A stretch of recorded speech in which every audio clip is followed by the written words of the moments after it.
안녕하세요. 리치만 그릿입니다. 오늘 기쁜 소식이 있는데요. 제가 열심히 썼던 책 부의 삼각형, 이 책이 4쇄를 찍게 됐습니다. 출간한 지 한 1년 정도 됐는데요. 여전히 베스트셀러더라고요. 사랑해 주셔서 감사합니다. 앞으로도 누구나 따라할 수 있는 돈 관리 방법, 투자 방법 알려드릴게요. 저도 복잡하고 어려운 거는 싫어하거든요. 그래서 쉬운 것들로 알려드리도록 하겠습니다. 그나저나 지금 연말이 다가오고 있어요. 1년이 정말 쏜살같이 흘러가는 것 같은데요. 이런 감성은 좀 잠시 접어두고 연말이 오면 이제 연말정산 해야 하잖아요. 지난 영상에서 여러분들이 모두 내년에 100만 원씩 이익을 얻을 수 있도록 해드리고 싶어서 연금저축에 대한 영상을 지난 시간에 알려드렸는데요. 오늘은 연금저축에 대해서 사람들이 막연하게 두려워하는 것들이 있어요. 그리고 궁금해하는 것들도 많이 있죠. 이런 거에 대해서 알려드리려고 합니다. 그래서 돌다리도 두드려 보고 가야 하잖아요. 어떤 상품이든지 투자를 할 때는 반드시 주의점, 이것까지 공부를 해야 하거든요. 그런데 이제 혼자 공부하는 게 너무 힘들죠. 복잡하고 어렵잖아요. 그래서 제가 여러분들이 합리적인 의사결정을 할 수 있도록 도와드릴게요. 그러니까 오늘 영상 필기하면서 끝까지 집중해서 시청해 주세요. 지난 영상 간단하게 리뷰 한번 하고 오늘 내용 시작해 볼게요. 자, 지금 우리나라를 비롯해서 지금 국가들은 노후 준비에 큰 그림을 갖고 있습니다. 준비하지 않으면 심각한 문제가 생기기 때문이죠. 그래서 이렇게 연금의 3층 구조가 있어요. 일단 공적 연금이 이제 이런 것들이 있고요. 그 다음에 퇴직연금으로 이제 요 IRP라는 게 또 있죠.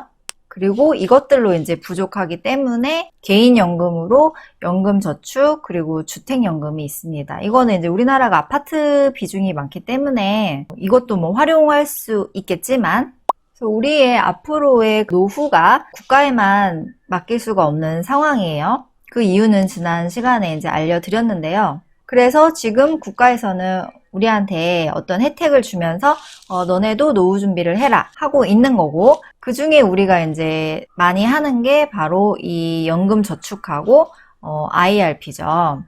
이 두 개를 합쳐서 사실은 이제 1년에 1,800까지 넣을 수 있어요. 이 두 계좌에. 근데 1,800 넣는 게 참 쉽지 않죠? 부담스럽죠. 그래서 보통은 세금 혜택이 있는 정도만 납입을 하잖아요. 그 세금 혜택이 연금저축에는 1년에 최대 600이고 IRP는 300이에요. 그래서 합쳐서 900이거든요. 그래서 오늘은 일단 이 중에서도 연금저축에 대해서 알아보려고 합니다. 그래서 우리가 앞으로 이제 어떤 것들을 공부해야 하냐면 일단 국가에서 주는 혜택을 알아두면 좋죠. 지난 시간에 예전에 다뤘던 ISA 그리고 이제 다루고 있는 연금저축 그리고 아까 말씀드렸던 퇴직연금의 IRP 요게 이제 국가에서 대표적으로 지금 밀어주는 어떤 혜택을 주면서 국민들한테 하라고 혜택을 주는 그런 계좌들이에요. IS는 지난 시간에 알려드렸고요. IRP는 뭐 연금저축하고 거의 비슷하니까요. 하는 방식이. 그래서 오늘 일단 연금저축에 대해서 할 겁니다. 그리고 이거뿐만 아니고 이게 전부는 아니고 그 다음에 미국에 직접 투자하는 거를 공부하셔야죠. 미국에 직접 투자. 저도 대부분의 금융자산은 여기에서 그냥 직접 투자하고 있어요. 왜냐하면 얘네들은 넣을 수 있는 돈이 너무 적어요. 그래서 저는 금융자산이 많기 때문에 이제 미국에 직접 투자를 하죠. 그래서 이거를 하는 쪽으로 가긴 가셔야 돼요. 얘네만으로 안 됩니다. 그 다음에 공부해야 될 거는 요 두 가지를 또 해결하셔야 돼요. 요 두 개를 좀 막연하게 걱정을 하시거든요. 걱정할 바에야 공부를 하면 그런 걱정들이 다 사라집니다. 그래서 이런 세금 공부, 그 다음에는 이제 뭐 최종적으로는 그러면 어디에 어떻게 투자하지? 요거에 대해서 이제 알아야겠죠? 그래서 이런 걸 공부하는데 한 1, 2년 정도 몰입하는 거를 추천드립니다. 당연한 거죠. 지금 우리가 살고 있는 세상이 자본주의 세상이잖아요. 당연히 돈과 투자에 대해서 공부를 해야 합니다. 근로소득, 노동소득만으로는 절대로 풍요롭게 살 수가 없거든요. 그래서 반드시 공부는 해야 한다. 근데 뭘 공부해야 되냐? 이런 것들이다. 자, 그래서 연금저축. 지난 시간에 이 혜택들에 대해서 소개를 해드렸어요. 3가지. 이제 너무 많이 다뤄가지고 다 잘 아실 것 같아요. 모른다면 지난 영상 또 ISA 한번 복습을 해보세요. 그래서 연금저축은 이런 혜택이 있고 설명드렸고요. 요 세제 혜택을 통해서 매년 받는 그게 복리로 불어나면 그게 얼마나 큰 돈이 되는지, 얼마나 그게 소중한 혜택인지 그런 거를 소개를 해드렸습니다. 그래서 오늘은 그거에 이어서 그러면 연금저축을 이렇게 운용을 했을 때 내 돈이 얼마가 되지? 실질적으로 그 자산에 대해서 좀 알아볼 거고요. 그리고 이 연금저축에는 어떤 주의점이 있는지, 왜 사람들이 좀 꺼려하지? 그거를 알려드릴게요. 그리고 연금저축에 대해서 자주 묻는 그런 질문이 있습니다. 그거 알려드리고요. 그 다음 결과적으로 그래서 뭐 어떻게 하라는 건데 핵심까지 한번 정리를 해보겠습니다. 자, 그러면 연금저축 그래 좋아. 그러면 운용을 했을 때 이게 얼마가 되는지 궁금하시죠? 자, 현실적으로 1800 납입 가능하지만 어렵죠. 600으로 시작해 볼게요. 지금 600을 넣었어요. 연금저축 계좌에. 그래서 투자를 해야겠죠. 퍼센트는 8% 잡았습니다. 이거 굉장히 달성 가능한 수치예요. 그래서 여러분이 연금저축에 600을 넣어서 8% 수익을 계속 얻는 거를 지금 가정을 하는 거예요. 그런데 그 후로 또 이제 매년 투자를 하는데 이게 700으로 잡았죠? 700으로 잡은 이유는 여러분들이 그 600을 납입했을 때 연말정산을 통해서 얻는 그 이익, 그리고 비과세 혜택, 그러니까 당장 지금 세금을 안 내잖아요. 그 혜택이 최소한 100은 될 수 있거든요. 그래서 그거를 같이 투자를 하면 700이잖아요. 연금저축에 원래 넣은 돈 600에 내가 얻는 그 이익 100을 합치면 700이 되잖아요. 그 700을 여러분들이 20년 동안 투자를 하면 얼마가 되냐면 한 대략 3억 5천이 됩니다. 3억 5천의 자산이 이제 여러분들이 갖게 되는 거예요. 근데 이게 이제 20년일 경우에 그렇고요. 시간이 흐를수록 당연히 자산이 많아지죠. 복리 효과에 의해서. 그래서 25년이 되면 5억, 뭐 이렇게 해서 35년이 되면 대략 13억의 돈이 됩니다. 그래서 젊을 때, 한 살이라도 어릴 때 빨리 시작하는 게 좋다고 하는 이유가 이렇게 지금 시간으로는 다 5년 차이잖아요. 이렇게 5년 차인데 그 늘어나는 그 자산의 속도가 어마어마하죠. 그래서 하루빨리 투자를 시작해야 합니다. 그럼 이 정도의 돈이 돼요. 그러니까 여러분들이 한 3억 정도를 은퇴 후에 갖게 되는 게 비현실적이지 않고요. 누구나 할 수 있는 상태입니다. 그러면 연금저축에 대해서 꼭 알아야 할 점, 주의점에 대해서 알려드릴게요. 네, 가입은요, 최소 5년은 가입을 해야 돼요. 그러니까 유지를 해야 돼요. 처음에 만들고 나서 5년을 유지해야 되고, 그리고 이 돈은 이제 연금 형태로 받잖아요. 근데 그 연금 형태는 만 55세 이후에 받을 수 있습니다. 신청은 이제 증권사에서 할 수 있고요. 개시를 신청하면 돼요. 그리고 연금 수령 방법은 이렇게 됩니다. 그리고 이게 있어요. 이게 이제 좀 주의해야 돼요. 한도가 있습니다. 그냥 내가 원하는 만큼 다 받는 게 아니에요. 좀 나눠 받으라는 의미죠. 그래서 예를 들어서 여러분들이 내가 지금부터 이제 600씩 넣어가지고 한 700 넣어가지고 55세부터 연금을 받을 거예요. 근데 이때 내 자산이 3억이 됐어요. 불렸으니까. 그러면 여기에 이제 계산을 하는 거예요. 그러면 첫 해니까 요 연차에 1을 넣는 거죠. 그리고 내 돈이 3억이니까 이렇게 해서 1.2를 곱합니다. 그러면 세전으로 여러분 1년에 3,600만 원을 이 계좌에서 받을 수 있다는 말이에요. 그러니까 연금저축은 내가 원하는 만큼 돈을 마음껏 꺼낼 수 있는 게 아니고 이런 한도가 있다는 거죠. 그래서 시간이 흐를수록 점점 더 많이 인출할 수 있는 그런 구조입니다. 그리고 이렇게 연금을 받을 때 이제 세금을 낸다고 했죠. 그게 이제 과세 이연 저율 과세라고 했어요. 그래서 세금은 이런 식으로 내는데 이게 연금이 1200을 초과하면 세금이 좀 달라지거든요. 근데 이거 얼마 안 된다고 말씀을 드렸는데 이게 또 지금 1500으로 상향이 됐더라고요. 그러니까 연금이 1500만 원까지는 세금을 이렇게 적용을 하는 거고요. 그거 넘으면 세금을 이렇게 하는 건데 이것도 뭐 그렇게 많지는 않다라고 알려드렸어요. 그래서 이게 점점 아마 뒤로 갈수록 상향이 될 거다라고 이제 다들 얘기를 하죠. 왜냐하면 물가가 오르니까 현금이 점점 그 가치가 떨어지기 때문에 이거를 한도를 상향을 해야겠죠. 그게 현실적으로 맞는 방향이잖아요. 그럼 예를 들어서 요 3,600이면은 내가 연금 3,600을 받으면 세금을 얼마를 내냐면 55세니까 요거를 적용을 해야겠죠. 그러면 세금을 계산하는 방법은 내가 받는 연금 있죠. 그거 전체에다가 이 적용 세율을 곱하면 돼요. 그래서 여러분이 3,600을 연금을 탈 때 세금은 요 정도를 낸다는 겁니다. 200 정도를 세금으로 내야 하는 거예요. 5.5%입니다. 그래서 저율과세죠. 그 다음 이 2번과 3번이 굉장히 중요해요. 중도 인출했을 때 그리고 만 55세 이전에 이 계좌를 만약에 해지를 한다면 어떻게 되느냐? 페널티가 있어요. 근데 이 페널티를 이제 알기 전에 앞서서 이 연금저축 계좌 안에서 내가 넣은 돈 그리고 그 수익에 대해서 그 구조를 조금 아셔야 돼요. 이거를 설명드리자면 일단 연금저축에 1,800을 넣을 수 있다고 했죠. 1년에 최대 넣을 수 있습니다. 그런데 사람들은 보통 600만 넣어요. 그런 이유가 600까지만 그 연말정산 세액공제 혜택을 주기 때문이죠. 그래서 600을 A라고 해볼게요. 근데 나는 600보다 더 투자를 하고 싶다 여기에서. 왜냐면 과세에 의한 저율과세 효과가 있고 나는 노후에 더 풍요롭게 많이 여유 있게 살고 싶다 하면은 돈을 더 넣을 수 있겠죠. 그러면 1200을 더 넣을 수 있는데 얘는 그 연말정산의 혜택을 안 받은 거예요. 그쵸? 연말정산은 600까지만 해주니까.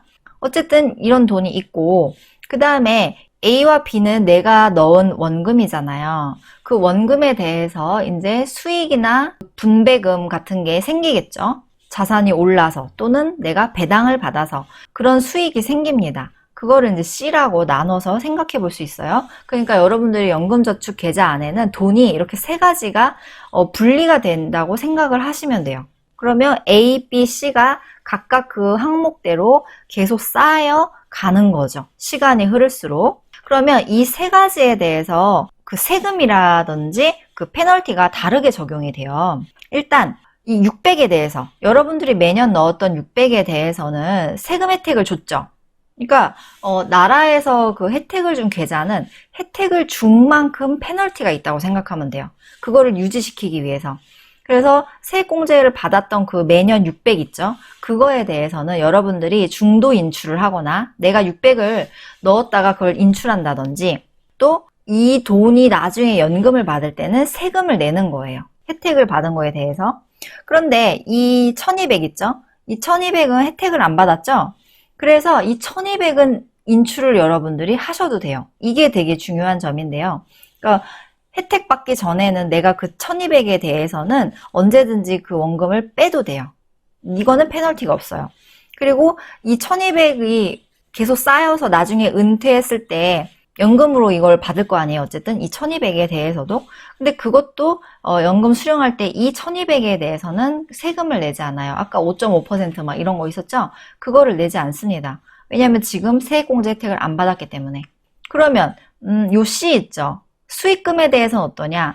얘네는 과세이연 혜택을 주잖아요. 지금 그 세금을 떼야 되는데 안 떼죠? 그래서 이것도 혜택을 줬기 때문에 이 소득에 대해서, 이 수익에 대해서 중도 인출을 하거나 연금을 받을 때 세금을 냅니다. 정리하자면 여기 이 연금저축에서 여러분들이 돈이 쌓여가는데 그 쌓여가는 돈들 중에서 A, C에 대해서는 혜택을 받았기 때문에 중도 인출이나 연금을 받을 때 세금을 내고요. 이 중도 인출 퍼센트가 16.5%예요. 그래서 그 혜택을 받은 돈에 대해서는 중도 인출을 하지 말라고 하는 거예요. 퍼센트가 높죠. 떼가는 세금이 높잖아요. 그래서 그러는 거예요. 그러니까 인출은 됩니다. 되는데 이 세금을 내야 한다는 거죠.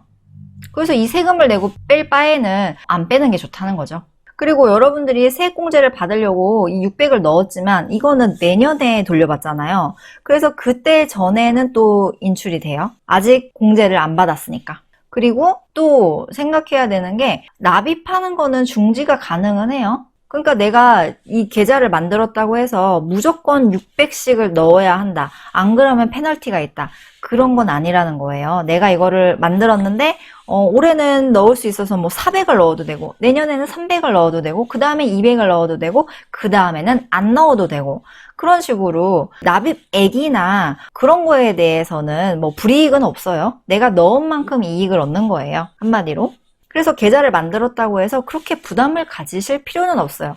해지만 안 하면 돼요. 가장 중요한 거는 해지를 안 해야 된다. 그리고 내가 세금 혜택을 받은 돈을 빼면 안 된다. 이게 가장 중요한 거지 그 외에는 그렇게 페널티가 없습니다. 자, 그러면 자주 묻는 질문을 이제 한번 다뤄볼게요. 자, 그래서 결과적으로 소득이 있는 사람, 그러니까 뭐 일용직도 되나요?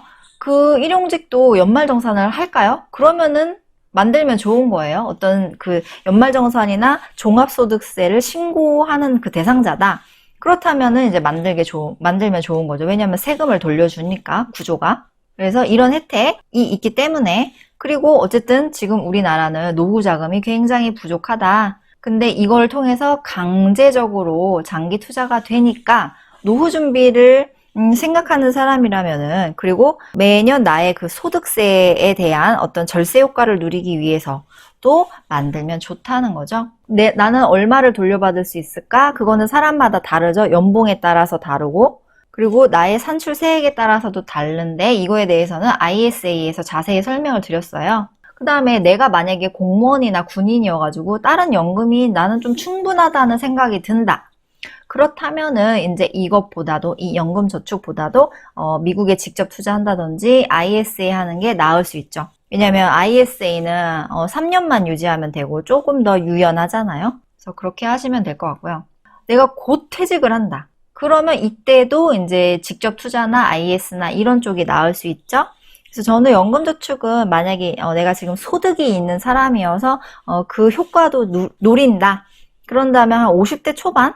여기까지가 좋지 않을까 그런 생각을 해봅니다. 저의 개인적인 생각인데요. 어쨌든 연금저축을 하면 한 20년 정도는 부으면 좋은데 60대가 하기에는 이제 생활비도 부족하잖아요. 그래서 좀 현실적으로 어렵지 않을까? 그렇게 생각을 합니다. 그 다음에 2번. 이 질문도 많이 하세요. 나는 주부다, 소득이 없다. 그리고 아이들은 하는 게 좋을까? 네, 소득이 없어도 어쨌든 이 연금저축을 통해서 과세 이연과 저율과세 혜택을 볼 수 있죠. 그리고 이 주부나 아이들은 그 세금 혜택을 당장 본 게 없기 때문에 내가 그 원금에 대해서 또 그냥 인출하는 게 페널티가 없죠. 그리고 뭐 주부나 아이들도 노후 준비해야 되죠. 그래서 그런 의미에서는 하면 좋다. 네, 그래서 저도 아이들에게 해 주었습니다. 그 다음에 개설한 다음에 바로 내가 이 연금저축에 돈을 600을 지금 넣었는데 바로 투자해야 되나? 그거는 아닙니다. 입금만 해도 돼요. 이 연금저축 계좌를 개설한 다음에 600을 지금 입금을 하는 거예요, 연말까지. 그러면 이게 이제 올해 연말정산을 통해서 그 다음에 이제 환급이 되죠. 그래서 일단은 입금만 해도 된다는 거. 바로 투자를 하는 거는 아니라는 거. 그 다음에 4번. 어떤 증권사를 하면 좋을까요? 뭐 그냥 대형 하면 좋지 않겠어요? 그래서 저도 애들은 미래에셋에서 해줬는데 그렇게 큰 의미는 없을 것 같아요. 그냥 내가 기존에 썼던 거 써도 되고 뭔가 이벤트, 거래 수수료 같은 이벤트 있는 거 해도 좋고 그리고 연금저축은 ISA와 다르게 ISA는 그 주민등록번호당 계좌를 그 증권사 한 군데만 만들 수 있어요. 근데 연금저축은 여러 군데 개설이 가능해요. 내가 그러니까 예를 들어서 뭐 3군데 만들었어요. 그래도 어쨌든 1년에 600까지만 그 연말정산의 혜택을 줍니다. 근데 계좌는 여러 군데 개설하고 돈도 여러 군데 넣어도 돼요. 어디에 투자할까? 당연히 이거는 장기 투자이기 때문에 우리나라 아니고 미국에 해야겠죠. 그러니까 우리나라에 상장된 그 미국 S&P 500 나스닥을 추종하는 그 ETF에 하시면 돼요. 또는 미국 배당 ETF 유명한 거 슈드나 뭐 커버드콜 이런 거 지금 한국판으로도 나오고 있죠. 그래서 한국판으로 나온 그런 배당 ETF에 해도 좋고요. 네, 그래서 이거는 ISA도 마찬가지였어요. 계좌에서 주는 혜택을 누리려면 얘네를 해야 되는 거죠. 얘네가 일반 계좌에서 하면은 세금을 당장 떼고 많이 떼니까. 근데 이 계좌들에서는 지금 떼지 않고 저율과세 하니까 이런 거에 투자를 해야겠죠, 당연히. 자, 그래서 핵심을 한번 정리를 해볼게요. 네, 연금저축의 최대 목적은 노후 준비입니다. 직장인, 사업자, 주부, 아이들 할 거 없이 노후 준비가 핵심이에요. 그래서 이거는 해지하면 안 돼요. 55세 이후에 연금으로 타는 게 목적이에요. 노후 준비가 목적입니다. 그러니까 반드시 여유자금으로 하셔야 돼요. 이게 굉장히 중요합니다. 나 이거 붓다가 갑자기 나 부동산 살 때 이 돈 깨가지고 부동산에 넣겠다. 절대 안 돼요. 이거는 절대로 노후 그 연금을 받을 때까지 깨지 않는 용도로 하셔야 돼요. 인출하지 않을 생각으로 해야 합니다. 그래서 가장 좋은 거는 무조건 여러분들이 생활비를 줄이셔야 돼요. 이 용도로. 그래서 새로운 돈을 창출을 해서 그걸로 하시면 돼요.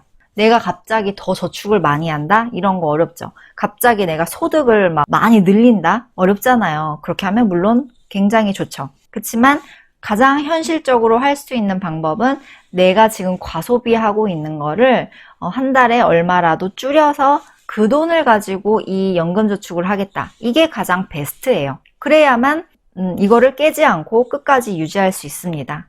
그래서 직장인 그리고 주부분들 그렇게 하시고요. 아이들은 사교육비 같은 거 줄이고 또 아이들용으로 요즘에 나라에서 뭐 한 20만 원 이렇게 나오지 않나요?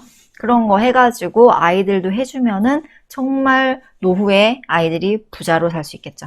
그리고 그러고 나서도 나는 막 절약을 하다 보니까 투자할 돈이 막 엄청 많이 생기네? 그럴 수 있죠. 뭐 부수입을 할 수도 있는 거고 더 투자할 돈이 있으면 이 연금저축에 1200 더 넣어도 돼요. 이 1200에 대해서는 인출했을 때 페널티 없다고 했죠. 왜냐하면 연말정산 혜택이 없었기 때문에. 그래서 그렇게 활용을 하셔도 됩니다. 더 넣으셔도 돼요. 그래서 더 노후 준비를 철저하게 하는 쪽으로 해도 되죠. 그런데 나는 장기로 돈이 묶이는 건 싫다.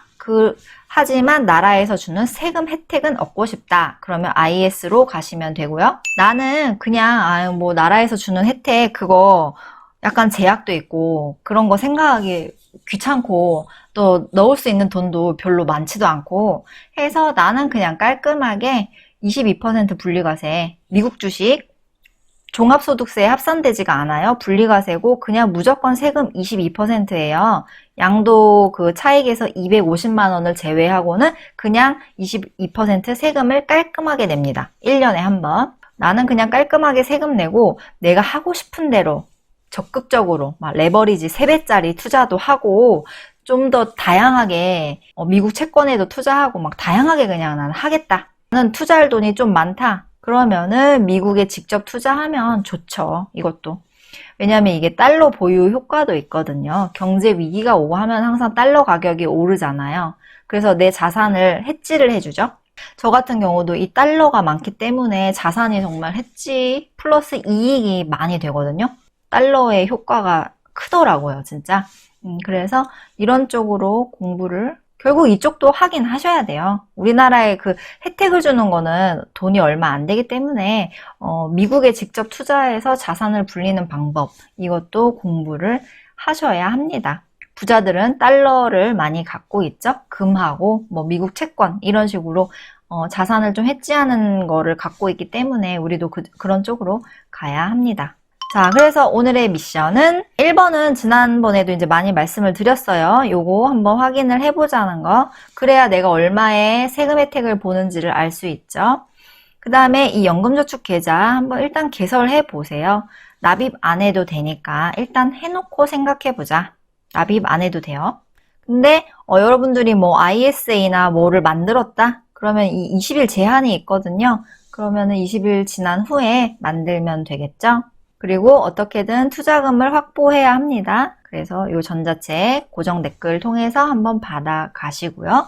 네, 단톡방 2번 개설했으니까 이 전자책 안에 링크 있습니다. 그래서 2번 방으로 들어오시면 같이 소통하면서 돈 공부 즐겁게 할 수 있어요. 그래서 무조건 부자가 될 수 있습니다. 자, 여러분들 돈이 여러분 대신에 그리고 여러분보다 훨씬 일을 잘하게 되는 그날까지 딱 한 개씩만 행동을 해보세요. 그래서 돈 공부 1, 2년이면 충분하다. 혼자 하면 힘드니까 저랑 같이 리치맘 라이프 유튜브, 블로그, 카페에서 단톡방에서 같이 소통하면서 그렇게 재밌게 돈 공부 끝까지 부자가 되는 그날까지 같이 해보아요. 네. 그래서 여러분 구독, 좋아요, 알림 설정 하시고요. 다음 시간에도 유익한 내용으로 만나요. 여러분 모두 부자 되세요.